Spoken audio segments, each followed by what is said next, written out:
Hi everyone. Today we will talk about how to fix Instagram.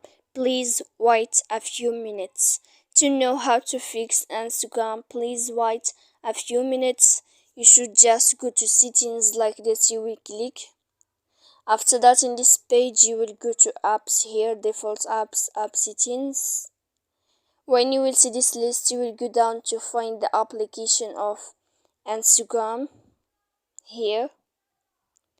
And when you will see this page, you will go down to force stop. When you will end this, you will enter to storage. After that, in this page, you will click clear cache, and then you will click clear data.